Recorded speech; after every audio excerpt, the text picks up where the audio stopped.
Alright boys, so welcome to another video. As you guys might see by the title, I only work about an hour a day on my agency and it still consistently brings in about 80k a month.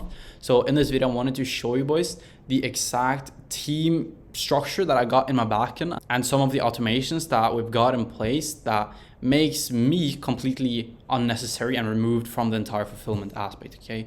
Because a lot of you guys think that you're going to scale the agency, eventually by just doing more work, building more funnels, setting up more ads, all that stuff. But you don't, right? You're not able to, okay? You scale an agency simply just by removing yourself from every single part of fulfillment, right? So you work on the business instead of in it 24/7, right? So I'm gonna break down the full team structure role by role, and I'll show you some of the automations and the dashboards that we've got in place that allows everything to basically run without me, right? Because that's ultimately the goal, right? You don't want to be sitting out here in Dubai fucking building funnels, right? You want to be enjoying life and taking time off. And that's ultimately what I've been able to do, right? Like the other day I sat at a beach club with one of my friends in the morning on a random fucking Wednesday, and I got a 6k Stripe notification just hidden, right? Like my CSM just upsold a client. So yeah, boys, that's ultimately everyone's goal, right?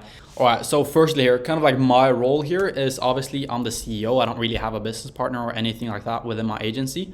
It's purely just me, myself. I'm the CEO essentially, and then I've got a killer team here, which I'm basically gonna go a bit more in depth on. But as I mentioned, like I'm not involved in fulfillment at all here, like the backend stuff. Like I'm completely removed from that, okay? Like I'm not checking Slack at all. Like I'm not building the funnels, like none of that stuff. I'm not even touching any sort of ads at all either.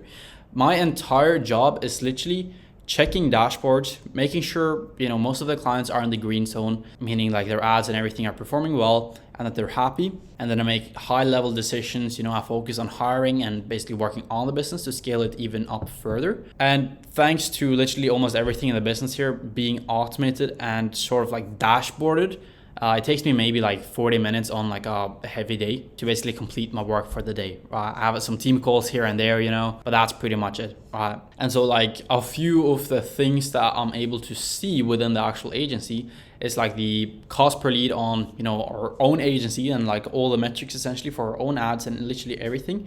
And also for every single individual client.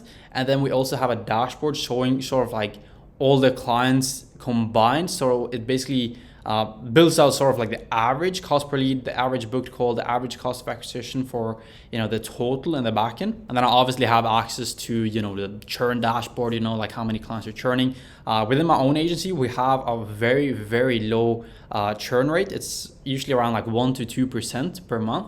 Which is really, really fucking good. And it's purely because we build a really good relationship with the clients and their experience is just on another level working with us, And the niche as well is pretty cracked, not gonna lie. But thanks to all these dashboards, I essentially get access to, every single metric of the entire business in a couple of seconds. Before we kind of dive into the fulfillment stage and everything as well, I do want to basically break down like how we actually get clients through the door as well. So as you can see, I have an appointment setter and a closer on board here within the agency. So we obviously run ads, right? And these people that comes from the ads, they basically book in on a 15-minute intro call with the setter first. Okay, so every single new lead gets straight booked into the setter. And that setter basically calls them up instantly and purely just qualifies them, make sure they're not some tire kicker or a funnel hacker, And once he basically calls them up and qualifies them and, they're good to go essentially, that's when the setter essentially books them in on a sales call with the closer here. And thanks to like that 2-call closing process, it just allowed our closer to only have qualified meetings and not a ton of like no-shows and like tire kickers and all that stuff, okay? Because the appointment setter basically filters those out through that 15-minute phone call instantly. Now this setter as well is purely just on base pay as well, but the closer is obviously on around 12% commission here. Now once the close actually happens, this is where fulfillment begins, okay? This is ultimately the magic, when the magic starts, you can call it. So the closer essentially books them in on an onboarding call onto the CSM's calendar essentially. Well, the beauty here as well is that the handoff isn't manual, okay? It's fully automated here as well, okay? So when a client essentially,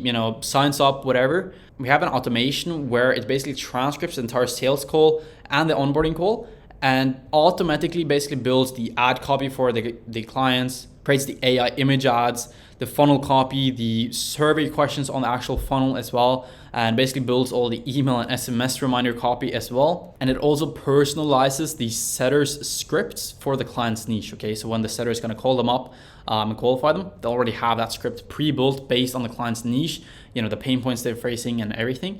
So it knows what qualifying questions to essentially ask them, right? So ultimately, within 24 hours of the client being signed, 90% of the work is already done essentially, and it's all automated. That's the beauty about it, right? Now, let me mention another sort of like automation that we've basically built that saves us a fuck ton of time, okay? And it's sort of like a check-in call automation, okay? So whenever a CSM does a check-in call with a client, they don't really have to do shit after that check-in call. Okay, it's all automated, meaning they don't have to take the notes during the call. They don't have to assign any tasks after the call. They don't have to message the team about anything either, because the automation essentially just transcribes the entire check-in call, what they talked about and everything. It identifies what needs to be changed and ultimately starts automatically creating the tasks and assigns them to the right person as well. Notifies the project manager, and that basically means when the CSM is on a check-in call with the client, and the client asks, can we adjust this? Can we do this? Then the CSM basically says, sure.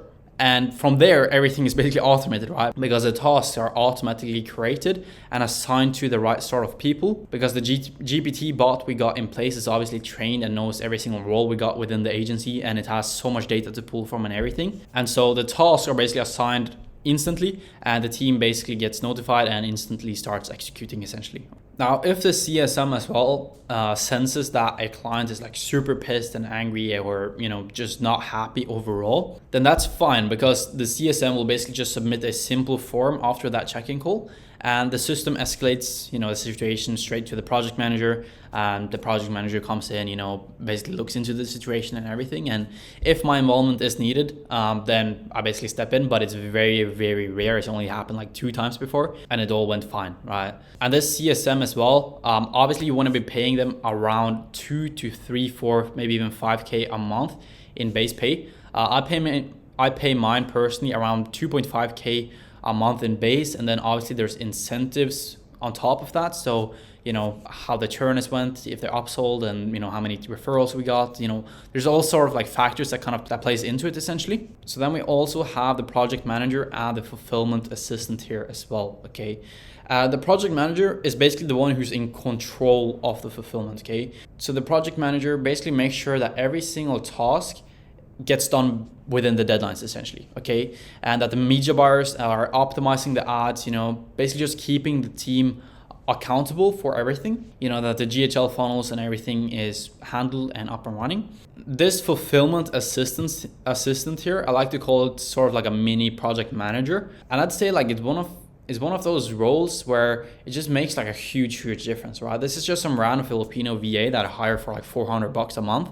And their job is literally just to deeply test these funnels to make sure everything is working properly, and test the automations, check the quality, that everything looks good. And then they also validate the ad copy as well, that the video ads and image ads and testimonial ads, like all that stuff is set up properly. The primary text on there is really, really good and high converting as well. And then they obviously revision some small stuff if it's needed along the way here as well, and basically catch the problems before the clients ever see them. All right. So whenever the check-in automation sends new tasks to the team, this sort of like mini project manager instantly gets assigned a task to make sure that the revisions are actually, good and properly set up in place. All right. Now, this project manager, I do pay them around like 3K a month currently.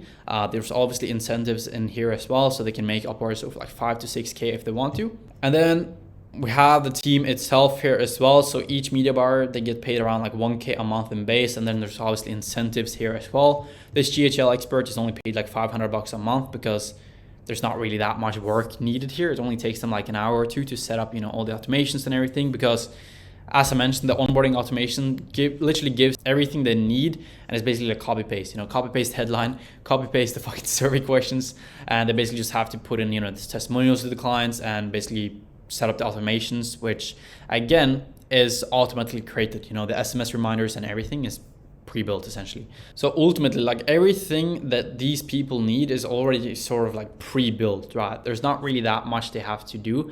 The only thing they actually have to do is like set it up essentially, like make everything possible, set up the domains, like actually setting up the campaigns inside of Ads Manager. But everything from there is like basically like automated, right? The media buyers obviously have to send over the scripts to the UGC model if, we're gonna be using that for that specific client. It's not every single client that we use a UGC model for, but the media buyer basically sort of like manages this as well, that the scripts are sent and that the videos are delivered within the deadlines and that the video editor basically edits all these videos, right?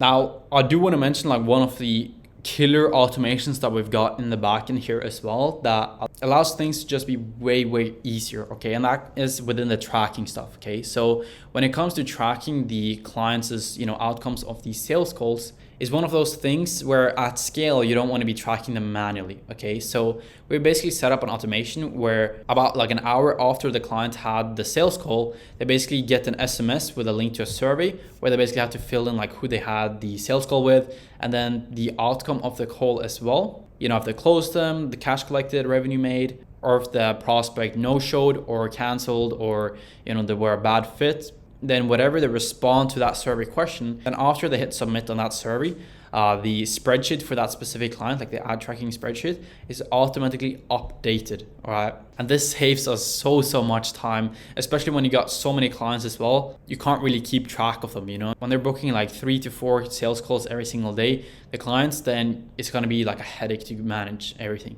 So that automation basically saves us a fuck ton of time. And that way as well, we know exactly the cost per showed, cost per booked, cost per good fit, cost per acquisition as well. And since I personally have a full dashboard, which basically is like a dashboard of the other dashboards essentially, like it's a dashboard in total, like all the average metrics of all the clients, and that way I know the state within the agency in like 20 seconds, right? Now, one of the things that we have in the backend as well, which I kind of covered in a different video, is the fact that we have built out sort of like a moat within our backend. Now, as you know as well, sales is one of those aspects we can't directly control. We can't directly control if the client is going to close that prospect or not, right? We can only indirectly control it. And so before, when I had a problem of, churning clients and so on, they often blamed it on like the quality of the booked calls, right? But I realized like 80 to 90% of the time, it was just the client's ability to actually close the clients that was preventing them from actually, making money and closing them essentially. And that's why like we've basically built a full back-end sales training module. It's like 7 or 8 hours, I think, that basically goes super in depth on, sales scripts to use, the objection handling frameworks, sales psychology as well. And also whether the client is a B2B coach or a B2C coach. We have, scripts and different objection handling frameworks for that as well. And the sales training as well is super in depth. So the client understands literally everything, how to leverage silence, literally everything you really need to know about sales. And we also cover like other aspects other than just sales as well, although sales is like a really big one. We do cover like offers and messaging if they want to create that, how they can increase their retention and upsell clients as well in the backend, and also just like some basic mindset training and some basic operation stuff that they can also build out for their own business.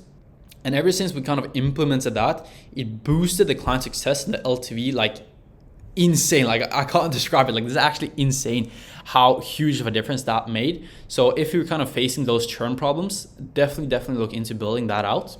But once you've kind of like removed yourself from the fulfillment side here, you do obviously want to have dashboards that's obviously tracked automatically here as well. Like for example, we have a media buying dashboard as well that gives us the average cost per lead we're getting, the average spend per client, the ad level data, and basically like all the metrics we need, whether the ads are in green, yellow, or red. And then we obviously have SOPs in every single aspect of that as well. To, for example, take a client's ads who's in the red all the way up to in the green, for example. Because every single scenario that might happen, we have like an SOP for it. And it saves us so much time. And basically, again, boost the client success a lot, right? Now, as you might have seen as well, like I've got one position here up here that's sort of like an operational wizard. And this is a very recent hire that I've made purely because like I realized if I want to take the agency to the next level and still remain like really high profit margins, like around now, like now we're sitting around like 80 to 85% profit margins, which is really, really good. But I know like as we scale, the profit margins are going to lower a tiny bit, probably down to like 70, 75%, depending on like how many closers we bring on board and all that stuff. But this operational wizard is sort of like a automation geek, you can call it. Like it's sort of like a make.com end-to-end professional, essentially. Like I pay him around 1.5K a month, and he's basically the one who sets up all these killer automations in the backend. Because once you have these automations in place, you obviously increase your profit margins. You can have a leaner, more efficient team, ultimately just scale way further as well. Like for example, before it took the team around like 1 to 2 days just to like set everything up, but now everything is literally set up and ready to go within like 2 to 3 hours, okay? Purely because of the automations this guy has been able to build. So whenever the team says that, you know, this thing right here, we're doing this so manually, like it's really draining our time, all that stuff, then the operational wizard obviously gets notified of that and basically gets more like specific details on what they want automated. And then he basically starts building out the workflow, connects to systems, tests everything, and basically rolls it out, right? And this is why literally everything in the agency works at scale. Not because of me and me directly being involved, but because every single part of fulfillment is automated end to end, right? Now, in terms of sort of like this part here as well of the agency, obviously when you run ads for these clients, not every single lead is going to convert through the funnels that we built. Again, we have an automated dashboard on that as well, whether the leads got booked in through the funnel or the setter calling them. So we know the exact metrics within that as well. But besides the point, originally here, like a few months ago, we used to source a setter for every single client and let the client manage the setter essentially. But trust me, this was a huge mistake by me, okay? Because it was just total chaos. There was like zero accountability, and obviously the client, who's usually in their 40s to 60s, have never experienced managing a fucking setter before, right? So obviously the results were super inconsistent here. Some results were shit, some were really good, and I decided to basically just scrap that and basically change everything there. So the new kind of setup I built is that I made my setter sourcing guy, like I had this team, like this team manager was basically the guy who used to source these setters for my clients before, but I basically made him the setter team manager.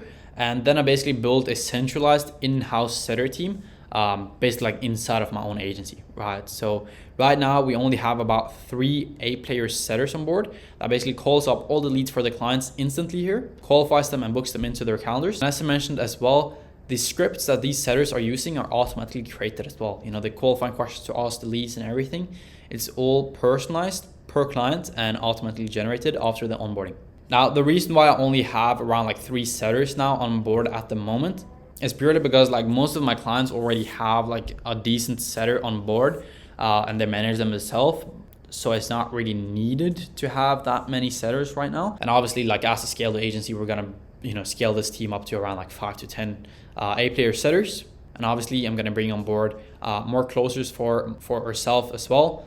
And yeah, ultimately it's just going to be the same system, but just bigger and at scale, right? So that's ultimately kind of like the entire structure of the agency here. Now, once we pass the next revenue milestone, which is going to be around like 120, I think we can scale this up to per month, I'm going to bring on a full operations manager whose job is literally just to replace me. Okay, so he's basically going to be the one talking to the setter team manager and the project manager, and also managing the closers within the agency and also the operational wizard. And that way I'm basically going to be like completely removed from the business. It's a pretty big position to make, so I'm probably going to pay him around like 10K a month or something like that, with obviously incentives as well. Okay, so this, boys, is literally like how you scale an agency. It's not really by grinding harder or on putting in more hours on building funnels or setting up ads or anything like that. It's purely just by removing yourself from the machine and letting the team and automations run it. So if you want me to break down a specific role or automation or, you know, anything that I covered within this video, just leave a comment below this video and I'll make a video on it. But yeah, boys, that was pretty much it for this video. So if you have any questions about it as well, you can just DM me on IG. I'll reply with a voice note as well. Yeah, boys, that was pretty much it for this video. Make sure you like and subscribe, and I'll see you boys in the next one. Peace.